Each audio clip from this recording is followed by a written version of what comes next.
What's up, beautiful? Welcome to my channel. If you're new here, my name's Kat. This is my channel. I had VSG surgery on September 1st, 2020, and today is a highly requested video. Where was it requested? On my Instagram. If you want to be part of what videos show up here on my channel, VSG related, shopping related, lifestyle related, whatever you want, be sure to follow me on my Instagram, catch up with me on my daily life, and be a part of video creation. So today is the day before Thanksgiving. I'm filming this on the day before Thanksgiving morning. I have a doctor's appointment in an hour, so we're gonna do this. And I'm a little nervous about tomorrow, not gonna lie, but I took a poll that you guys did want this video, and then I asked you what kind of questions you wanted me to answer. So I have this broken down into 3 categories: food related, family related, and shopping related. So let's get into it with the food related stuff. All right, everybody that celebrates American Thanksgiving knows the whole deal is the food. While we are all very excited to be with our families this year, and the Pamela will not stop us from doing so, or at least most of us, the food is really key here. And especially when you've had VSG or you're considering VSG, big holidays like this can be very difficult. So the first thing you need to analyze is where you are in your journey, how far post-op you are. I am 1 year and 2 months post-op. So my availability of space and macros is gonna be different than it was last year when I was just 2.5 months post-op. So make sure you don't save all of your macros for when you get to Thanksgiving. Like to Thanksgiving dinner, if you're doing dinner, or you eat all of your macros at lunch, you still need to spread out your macros throughout your day if you're counting them. Now, I personally am not counting them because it's a holiday, and that's another thing you need to remember. This is a holiday. This happens one time a year, and you're allowed to do what you want on holidays. It's like birthday calories. Birthday calories don't count to an extent, okay? If you have a week of birthday calories, then you have a problem. If you have a meal of birthday calories, it's probably fine. I hate the term cheat meal, because cheating implies you're doing something wrong. So I'm not gonna say this is a cheat meal, but if it's easier to wrap your brain around that kind of a concept, I think that it's okay to splurge a little bit on a holiday because it's what you're doing all year that's gonna make a difference and not for just this one Thanksgiving meal. All right, my next tip is no matter where you are in your journey, it might be smart to bring leftover containers. So I have talked about this in my VSG guide to restaurants. I love leftovers. So my husband and I will be bringing Pyrex containers with us to both my parents' Thanksgiving and his parents' Thanksgiving, and bringing home the things that I want to enjoy more of later. I'm still going to be focusing my plate primarily on protein, so it'll be a lot of turkey and ham, maybe some green beans and things like that. The other thing is that you pretty much know, or at least in my family, we know what so-and-so is going to bring. Like we know Aunt Sandra's going to bring corn casserole, and that I might have one bite, but since it's corn and cornbread, it's not going to sit well in my stomach. So I know I'm going to, probably avoid that. So if you can, take stock of what people usually bring and just get a general idea of what you want to eat, but also really you do need to focus on the turkey. The turkey's where it's at, or the ham if you're a ham family. But focus on the protein first and then see where that gets you. I should also note, do not put things in that to-go container that are going to tempt you that you shouldn't be eating, especially if you're a certain position post-op and you haven't been cleared for something yet. Just don't do it. It's just easier. Like, I'm not going home with any sugar. I'm not going home with any cake or pie or anything like that. I'm gonna make some for everybody else because I make a specific Pauladine pumpkin gooey butter cake mix every year, but I'm not gonna eat any of it. And that's just how it's gonna be. Okay, next up, don't load your plate up like you used to. Now this would be obvious, right? I still do this. I still put too much on my plate, and it's ridiculous because it's like my eyes are always wanting more than my stomach has room for, and I'm still kind of struggling with that. And the idea is that you don't want to have a big plate of food and then be continuously snacking all day, because those calories do add up. And I think that was a primary problem for me with my stall, was I was just continuously snacking all day. So for me at least, and this is my suggestion to you, when you're done with your plate, clean it. When you're hungry again, when you're actually physically hungry again, if you feel hunger, and I know some people do struggle with this, if you do feel hunger, wait till you have that signal in your body telling you you're hungry to eat again instead of repeatedly snacking throughout the day. Okay, now we're on to a couple of questions from you guys that were specifics. The first one was how to handle heavy carb foods. Okay, Thanksgiving is a heavy carb meal in America, typically, right? So like for me, it's gonna be the mashed potatoes and the broccoli cheddar rice that Brett's mom makes every year that's covered in Velveeta cheese. So what I'm gonna do is I'm gonna load my plate with turkey and ham, and then I'm not kidding you, I'm gonna put probably 2 bites of each of those. And that's gonna be it. Because by the time I get to them, I'm gonna be full because I always eat my protein first, or at least I try to. You really should try to. It can be really hard, especially in a situation like this, but yeah, so that's how I handle the heavy carbs, is that I just literally only put 1 or 2 bites. And then when I'm full, the plate goes away and I don't keep picking at it. That's how I handle those situations. Okay, next up is alcohol.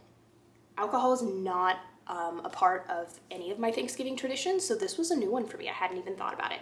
What did I write down? I wrote down answers to everybody's questions before I started filming. Basically, I would avoid it if you can. Depending on how far post-op you are, you might not even be allowed to have alcohol. Alcohol is straight sugar, usually, and straight carbs. So I avoid it because you really do need to be focusing on protein. If you're going to drink, I would do it after you've had a meal, and then you've waited that 30 minutes. But on my plan, at least, I can't have anything carbonated forever. So like beer's totally out of the question. I know people like to drink beer while they watch like the football game on Thanksgiving. I know that's an answer nobody wants to hear, is to just avoid it.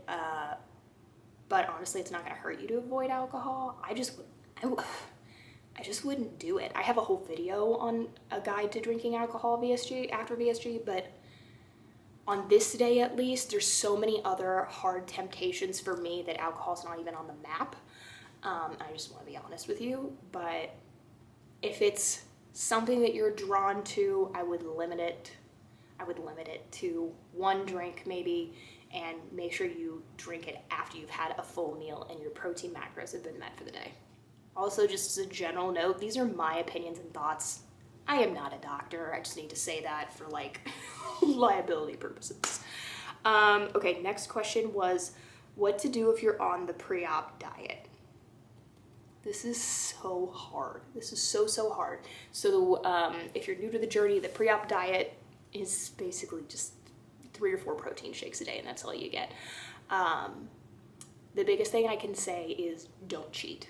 If you cheat, you're gonna ruin everything. And I will be that dramatic, and I will tell you that you will freaking ruin everything, even if you eat 1 bite. You will ruin it. Don't do it. You're doing this to change your life, to change your mindset, to change everything. And that 1 bite of mashed potatoes or rice or whatever, it's not worth your health. And it sounds ridiculous that 1 bite can make a difference. The surgeons will know, okay? They will know.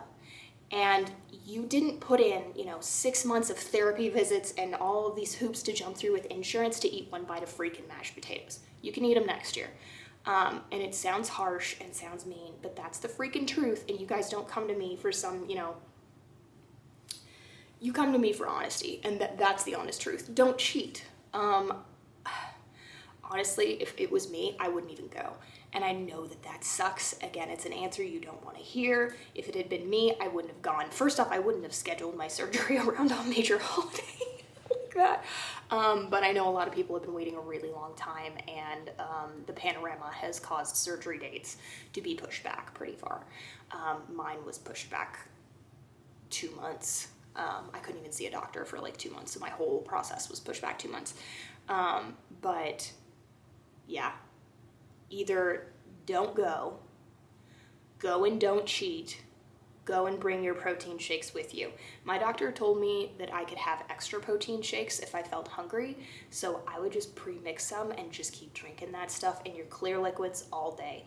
See if maybe anybody who's cooking the turkey, here's an idea on the spot, okay, whoever's cooking the turkey, if they're cooking like a legit physical turkey, instead of just like a breast or legs or whatever, see if they will make you turkey broth from the carcass. So my mom does this every year, and she takes the carcass and boils it and then makes turkey stock with the body, and then she makes this beautiful turkey soup that we would eat for the next couple of days. So see if that's a possibility. Then you could have the clear turkey broth and still be part of it, because you can have clear liquids sometimes. Sometimes, do what your doctor says. Sometimes you can have clear liquids other than water with your protein shakes. Just a suggestion. Also just good that if you have your surgery the next week, then you would have a clear liquid for your first week post-op too. So kind of a win-win. Funny how I came up with that on the spot. Oh, okay, there you go. Just ask me questions and I'll come up with random stuff. Okay, dumping syndrome. The next question was dumping syndrome. If you're not aware what dumping syndrome is, it's basically you eat something before your body is ready to handle it, or your body might not be ready to handle it ever, and essentially it rejects it and you poop a lot. A lot of diarrhea, honestly. I think I've only ever had dumping syndrome once or twice. I can only really think of once. It was miserable. I'm trying to think of even what it was. I can't remember. I don't remember what it was. It wasn't traumatizing enough to remember what the food was. So it's not in my bank of things I shouldn't eat immediately. But my general idea for dumping at Thanksgiving concerns is if there's something at Thanksgiving that you have not eaten that you are concerned, usually it's sugar that makes someone dump. I was worried about like my wedding cake at my wedding, but my wedding got postponed for like the 4th time, so it didn't matter. If you're concerned about something at Thanksgiving, ask for it to go. Like if you really want a bite or two of pumpkin pie, but you're worried that it's gonna make you dump, take the tiniest piece of pumpkin pie home, eat it in the privacy of your own home where your private bathroom is waiting for you in case something happens. That is my general recommendation for dumping syndrome. If you're eating something or you're gonna eat something that you think might make you dump, don't do it in public, for the love of God. Don't do it in public, don't do it in front of family, don't do it, just don't do it, okay? Get whatever the item is, go home, have a bite or two, wait about 10 minutes. That's about how fast it'll be, about 10 minutes, and your system will either accept or reject it. That's how fast. And then either you're safe to continue eating it, or you're gonna be in the bathroom, but at least you're in your bathroom and you're safe and no one will judge you. Okay, so the next section we have is family related questions. So in this journey, people either decide to tell everyone, tell a few people, or tell no one that they've done this. And for me, it was kind of a mix. So right, I put it out all over the freaking internet. But I did not tell very many people in my personal life. My own grandmother doesn't know. If you're aware of my story, you know that a lot of my body dysmorphia and overeating comes from how my grandmother treated me when I was young. And I did not think it was her concern to tell her. So she doesn't know. I have another family member who only our family knows. None of her friends know, none of her coworkers know. She hid it from everyone, and that's her right. You need to do whatever is right for you. So this next section is kind of dependent on how you've handled that situation. So if you have told people and they ask you how you're doing, tell them as much or as little as you want. Yeah, I've lost 80 pounds. I feel really great. Thanks for asking. You never have to take it any further than you want to. If somebody comes up to you and they don't know and they say, wow, you look like you've lost weight, say thank you and walk away. You don't owe them an explanation. Thank you so much. How are you doing? Just divert. If you don't want to talk about it, just change the subject, divert. If someone does know and they start asking rude questions, that was a specific question on Instagram, was what do I do if somebody's rude about it? You don't have to talk to that person. And that can be hard with family or someone that's supposed to be close to you, but if they're being rude to you, there's no reason why you owe them an explanation as to why you did it or any information at all. My opinion, usually in the past when I've dealt with my grandmother, who can be that person that will make a rude comment, in my opinion, any comment about your weight is rude. You know, if you come in and you've lost 80 pounds like I have, and they go, oh my gosh, you look great. How much weight have you lost? Technically, that's an insult. If you think about it, technically it's an insult. Any comment about your weight, in my opinion, is not welcome. If you want to hear those comments, that's great. I personally, when it comes to my family, it always means something else. When you guys tell me you look amazing, you're the shrinking woman, like, it makes me feel so amazing because you know how hard I've worked. But when it comes to people who have shamed me my whole life, it feels like a backhanded compliment. So decide how you want to react. Do you want to change the subject? Do you want to just walk away? Do you want to try to go to another area? If you can, Brett's family eats in like 4 different rooms. So if somebody said something to me in the dining room, I'd be like, okay, this conversation is no longer serving me. I'm gonna go hang out somewhere else. And then I would literally walk away. That's not gonna happen to me at Brett's family because I'm one of 3 people that have had the surgery. Nobody gives a crap. I'm very, very blessed. I hope my general takeaway for this for you is that you don't owe anyone anything. You don't owe anyone an explanation. If you're uncomfortable, leave. Leave the situation. You can walk away. You could even, if everybody's sitting at one table, get up and just say, I need to go to the bathroom. And then just get up and go to the bathroom and walk away. If you have to cry in the bathroom, cry in the bathroom. But don't let somebody else make you feel like crap because you did something for you and you did it to make yourself feel better and to be healthier. And at the end of the day, somebody else's approval doesn't matter because you did it for you. Okay, the last thing I'm going to say about family is don't get whipped up pre-event. So like, don't spend those wee hours of like 2 to 3 a.m. rolling through scenarios of how you're gonna tell Aunt Barb to shove it if she makes any comments. You know what I mean? Do not get pre-whipped up. I used to do this with my grandmother. I spent hours and hours running fake scenarios in my brain about all the things that I would say to her if she just said this one nasty thing to me. Don't do it. They're not worth your time. It doesn't matter, and guess what? It probably won't even happen. So try to relax. Decide on how you're gonna react if somebody says something. You know, thank you so much. I've lost this much weight. I'm really proud of myself, whether they know or not. You know, I just decided to make smarter choices. Thank you for noticing it. Just decide what you're going to do. Do not dwell on it beforehand. And if something comes up, do not let it ruin you in a way that you go back to binge eating for comfort. Because guess what? You had the surgery. You can't binge eat anyway. Like, I can't find as much comfort in food anymore because I can't binge anymore, which is good. I do still love my food, but I can't hold on to it the way I used to, and I'm really grateful for that. All right, the last section is shopping. So if you've been on my channel for a hot minute, and there are a lot of new people here on my channel, I'm so blessed. I love you. Become a Warrior crew member. Click that red subscribe button. But if you're new here, you might not be aware of my love of Black Friday, okay? I have done entire Black Friday shopping vlogs. I love Black Friday. Black Friday is kind of like my Christmas. I shop a lot. And when you're early in this journey, I would say even like your first year in this journey, I would still put myself in this category where you're still losing enough weight that you're changing clothes relatively often. It can be hard to not purchase everything.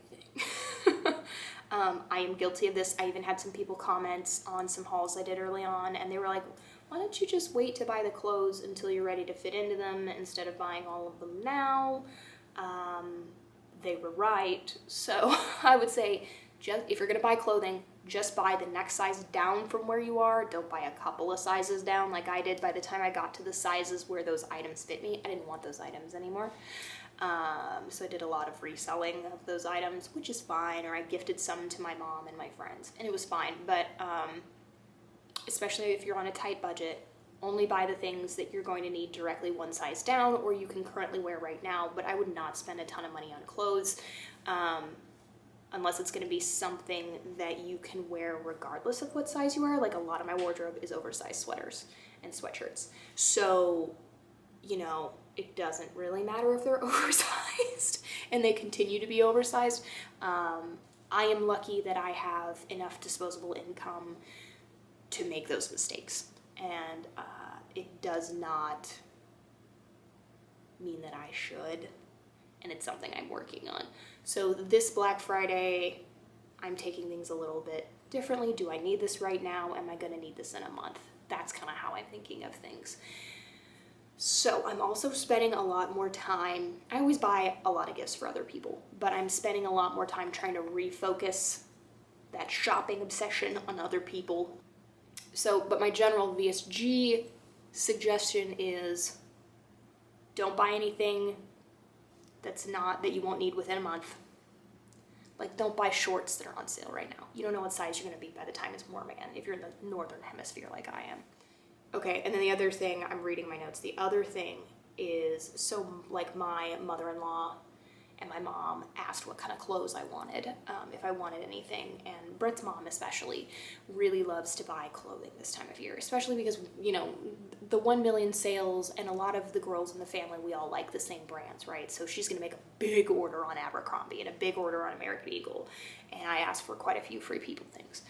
And if you're close enough to somebody who's buying you those things the way I'm close enough with my mother-in-law, you can say, hey, make sure that you keep a hold of your receipt just in case something doesn't fit me or I need a different size. If you can do that, definitely do that. I always provide gift receipts if I can with those kinds of things. A lot of the stuff I buy is on Etsy, and it's custom stuff and you wouldn't return it anyway. But just as a good gift giver tip, make sure you give a gift receipt if you can.